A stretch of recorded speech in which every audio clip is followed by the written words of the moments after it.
Good to see you. Thank you so much for joining us in what is a really historic weekend. We got fighters from all eras, from your era, fighters that you competed against, GSP, Matt Hughes, Chuck Liddell, Anderson. It's absolutely incredible, isn't it? What's it like mixing with those guys and the fans? It feels like a high school reunion or something. It's nice, you know. My first fight in the UFC was UFC 31, which is what in 2001. Oh man, I'm old. But Chuck Liddell was on that card, so you know it's funny, man. So I've been around these guys for like 20 years, so it's wild. What was the fanfare like at that point? Because Chuck was one of the first megastars in the sport. Fighting on his card, could you see that he was going to become a megastar? And just in terms of yourself as well, what was it like soaking in that crowd for the first time? Back in 2001, it was a different time altogether. You know, the sport was still very new, and I actually fought on the second fight that Zuffa took over. So it's a time where you weren't sure if the sport was going to be sticking around. Like, you know what I mean? So when the Fertitta brothers and Dana came in, they changed everything around, where it was less of a spectacle and they were making it more of a sport. They were going towards regulation and stuff like that. So it was wild. It was wild to be a part of that, the beginning, you know, to see where it is now. It's insane. Would you envision it becoming as big and accepted as a mainstream sport as it is now? Because it is absolutely huge. Dana White always said, fighting is a thing that's ingrained in the human DNA. Everyone understands it and we like it. And it's proven to be very, very true, hasn't it? Well, I've always loved it. I don't watch any sports. I don't watch anything with a ball. Cricket looks like fun, but I don't watch anything. I just don't watch anything, man. I don't know, maybe it's my ADD, but I love fighting. And I've always been drawn to it, even as a child. Other kids were out playing baseball and Little League, and I was watching Bruce Lee Kung Fu Theater with my father. So I was always into it. But as far as seeing how far it came and thinking back then it would get this far, I remember thinking they'd offer me a fight, and I'd be like, all right, let me just take this fight, because sooner or later this thing's gonna be banned, and I'll be telling my kids I fought in this thing in a cage. But you know, so no, I didn't think it would get this big. Yeah, so you mentioned that you was always interested in fighting. You were a bit of a fan of it when you was younger. Can you talk about the first interactions with Brazilian Jiu-Jitsu that you had in your introduction to Renzo Gracie? Because the Gracie family revolutionized the sport, didn't they? They were the pioneers in the early days, weren't they? And still are now. Yeah, Master Renzo, I met Renzo Gracie in 1996 is when he came over to the States. Before that, he had an American business partner named Craig Kukuk.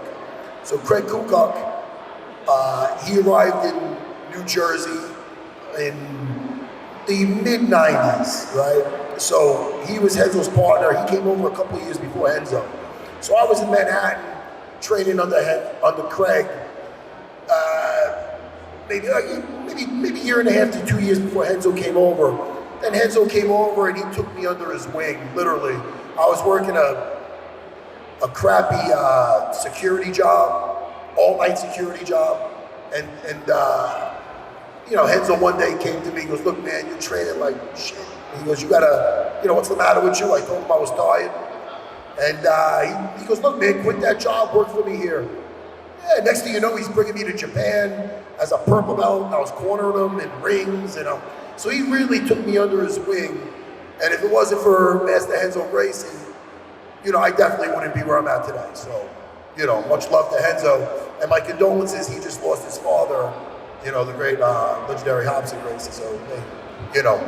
That's amazing that he gave you that opportunity, because so many fighters in combat sports struggle in the early years having to juggle a job like that. You're working night shifts.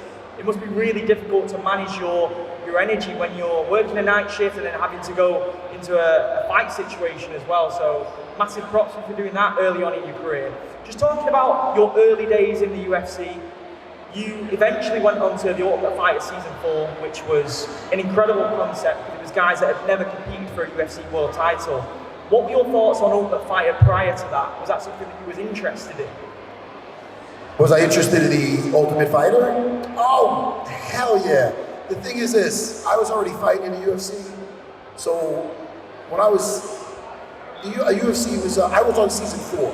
So the guys from Season 1 were fighting on a Jersey card that I fought on, and they were getting all the attention. And I'm like, wow, man, these guys are, this show is something else, because these guys they're like they're brand new. I put my time in fighting BJ Penn and this guy, the other guy, and these guys come in and they're getting like all the attention. So it wasn't, maybe I was a little jelly, but it was like, yo, man, what the hell? So then when they had Season 4, and the whole point of it, because I thought I missed the boat on that, because the whole concept of the Ultimate Fighter is to get in the UFC.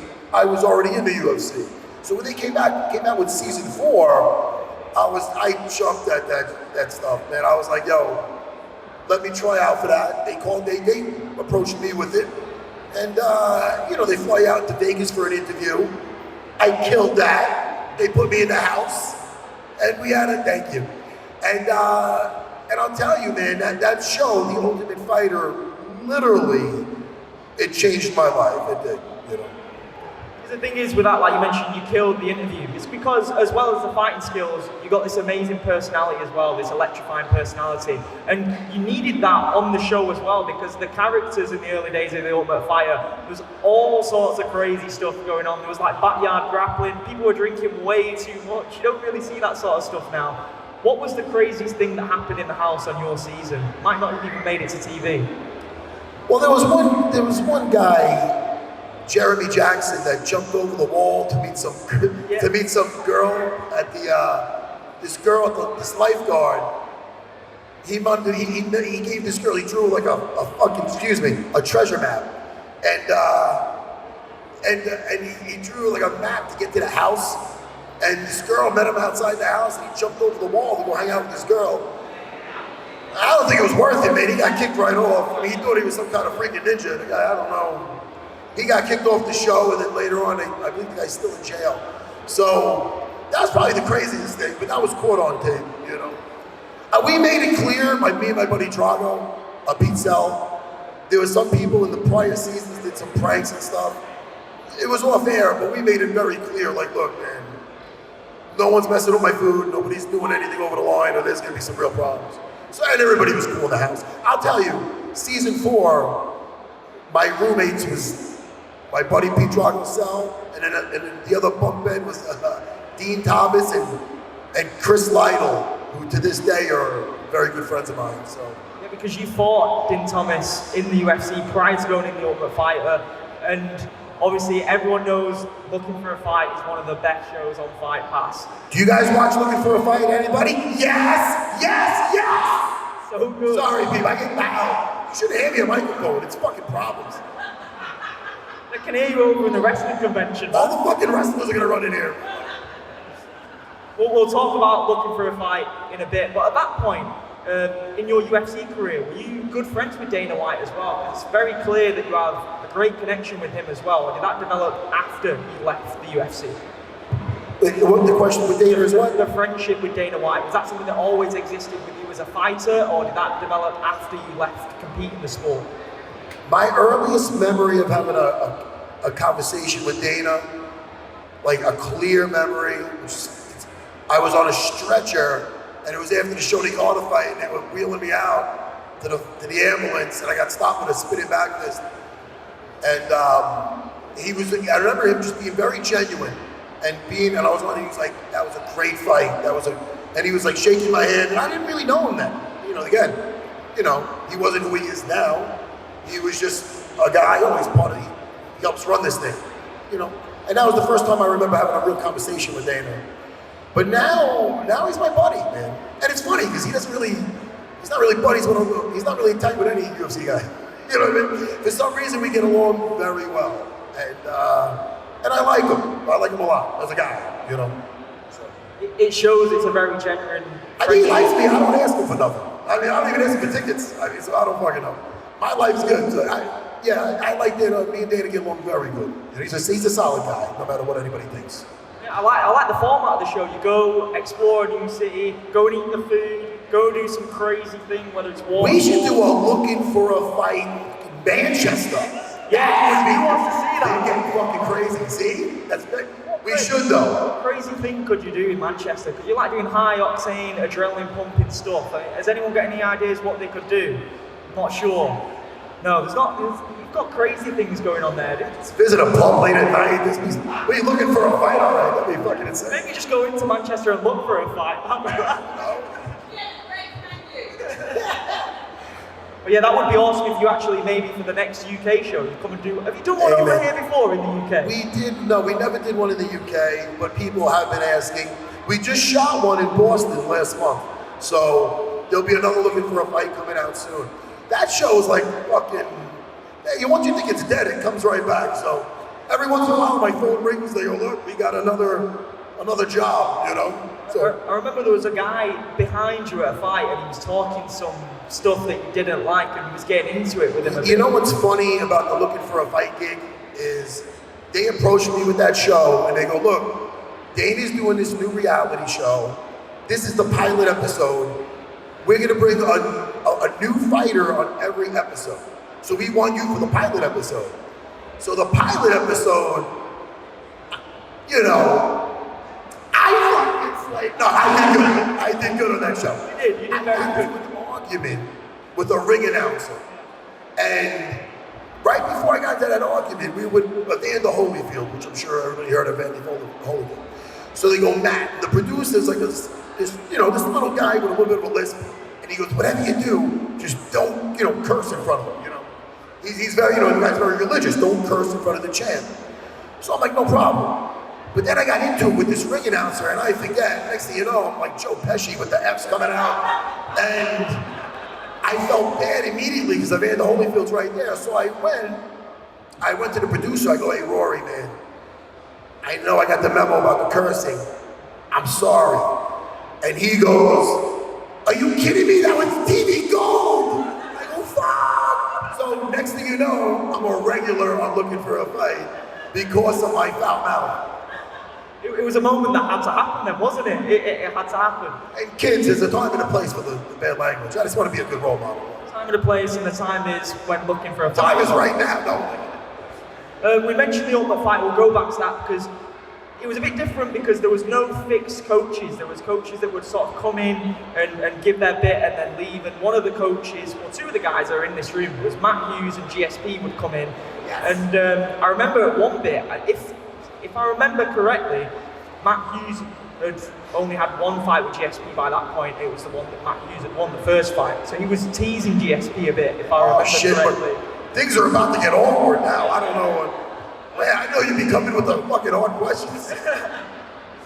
But what was it like studying GSP? Because you're obviously thinking, I'm going to win this tournament, and GSP's going to be the guy I'm fighting, but he's here in a coach format as well. So was it a bit awkward as well from your perspective? Hold on, I got ADD. It's the Great Chocolate Down! Yeah, fucking shot! Sorry, people. Legends of the That's game. literally what happens in my brain when I think. Is that my outside voice? Did I say that? Go ahead, what was the question again? So, it was a bit difficult for you because obviously GSP was coming in there trying to drop some knowledge, but you're in a position where you win the tournament, you're going to fight him. Yeah, nah, to be honest with that whole show, I went on there with the attitude of this. It's an 8-man tournament. You lose one fight, you're out. I was already teaching jiu-jitsu for a living. I go, look at it like a 6-week training camp. I'm gonna go in there, I'm gonna take it a fight at a time. If I do well, great. If something goes south, at least with the reality show, people get to know me a little bit. Maybe I'll get some more students, So, with that laid-back attitude, I wasn't thinking I'm gonna win this thing, I'm gonna fight George. I'm thinking a fight at a time. You don't know who you're fighting in that show. So, I'm taking a fight at a time. Worst comes to worst, I go back, I teach my jiu-jitsu.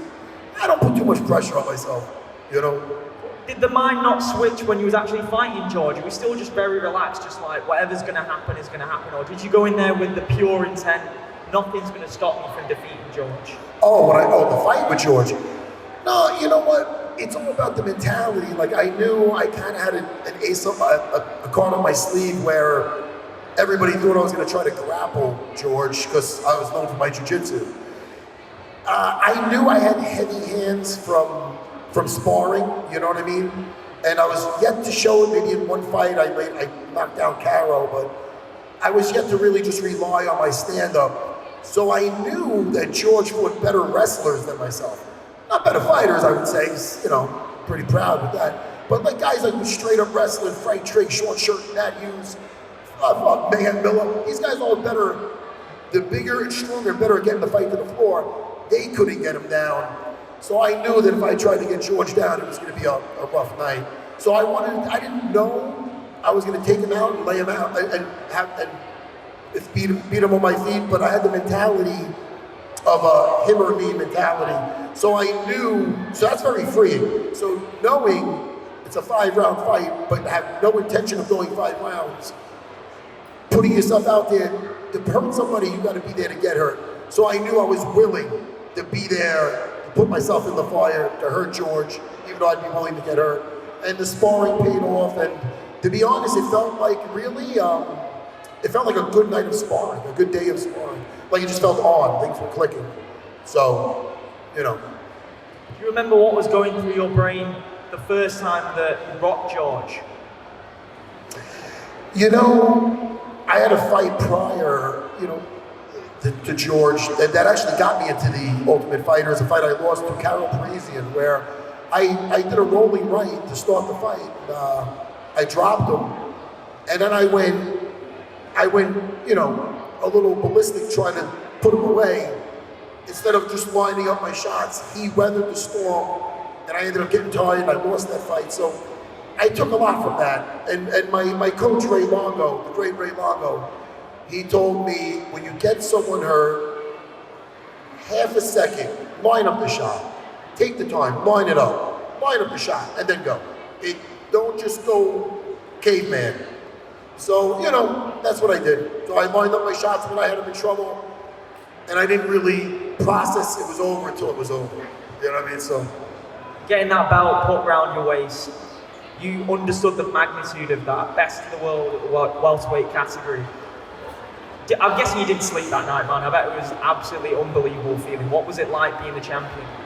Well, my after party was basically me in my hotel room, and I made my guys, all the guys flew out from New York, and we were in Texas. I go, listen, man, Texas ain't known for its fucking pizza, but you guys gotta find me pizza. I have not had any marinara sauce in 2 months. Do something. I just shocked the world. Could you find me a slice? Can I have I'll take Domino's, I'll take the effing Olive Garden, find me something with marinara sauce, or I'm gonna be hitting somebody else. It was kind of like that. You fought both GSP and Matt Hughes in your career in their prime. Who would you say was a tougher opponent for yourself? Between Matt and George?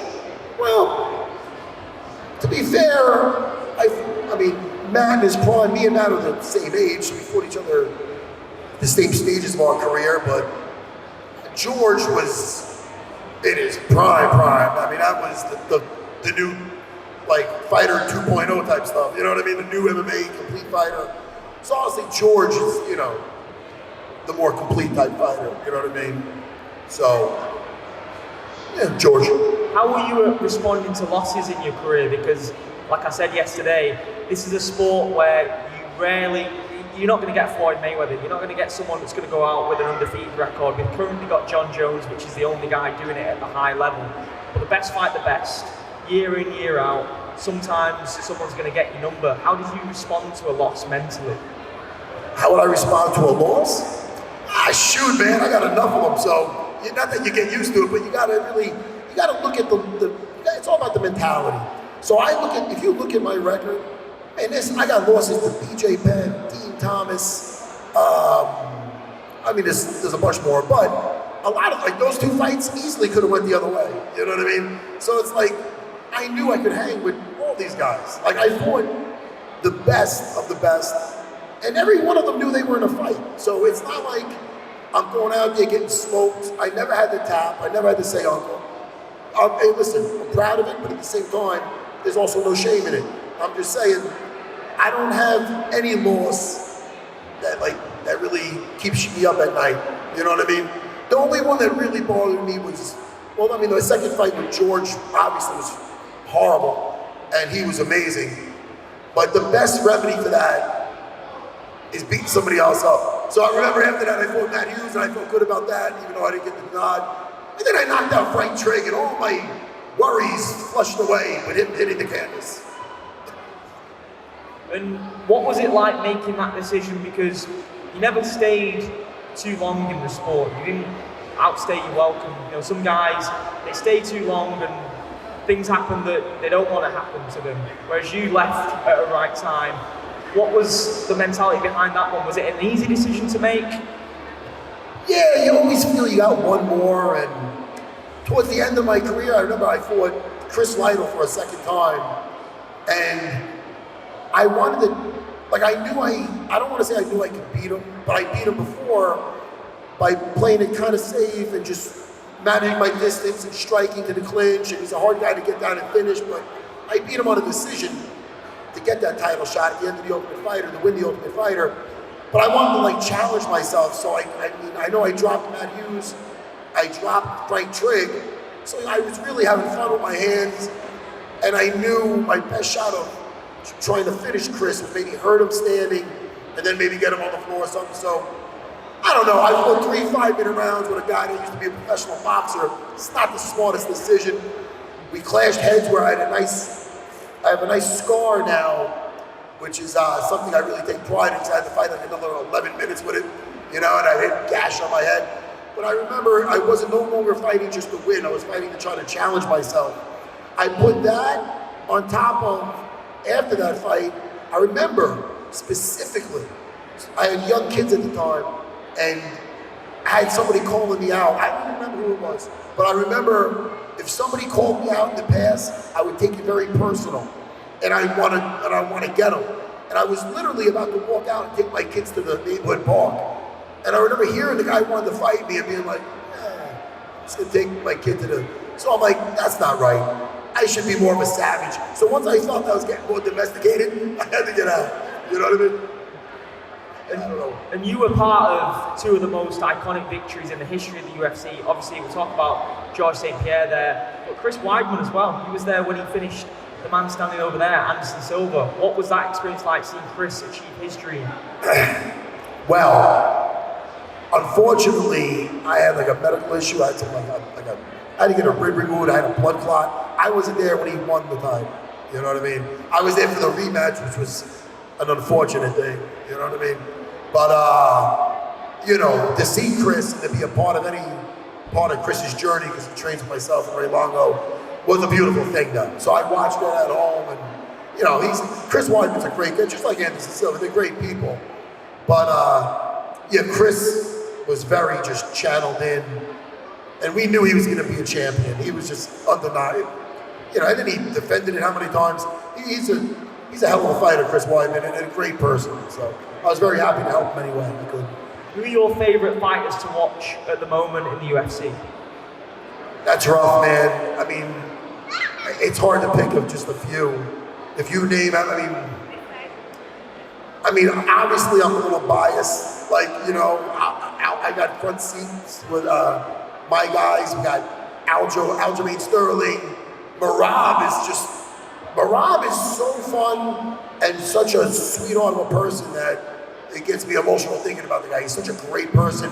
He just had such a fight with Peter Yan that was bigger than just your average fight because of all the political shit back with Georgia and Russia. It was just one of those things where when he won that fight, that was like a championship fight. You know what I mean?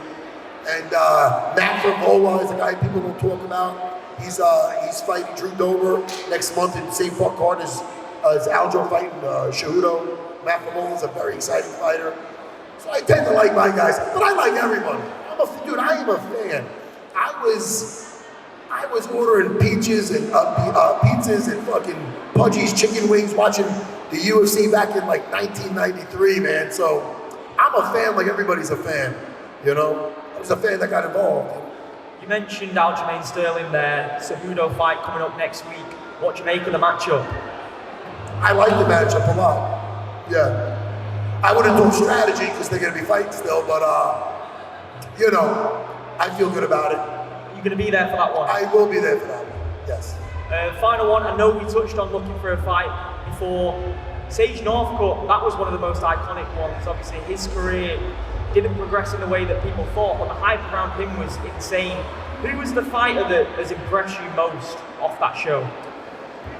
Oh, we have a lot of guys that came off that show. Jared Gordon, he came off that show. He just had an unfortunate headbutt with Bobby Green. But before that, he had that controversial decision loss to Patty Pimblett, which was a close fight. So I like Jared Gordon a lot. You know, also Randy Brown. Randy Brown trains with me at my school. He's under Nardu Deborah. So, you know, I like that guy too. You know. Awesome. Everyone give it up for Matt Serra.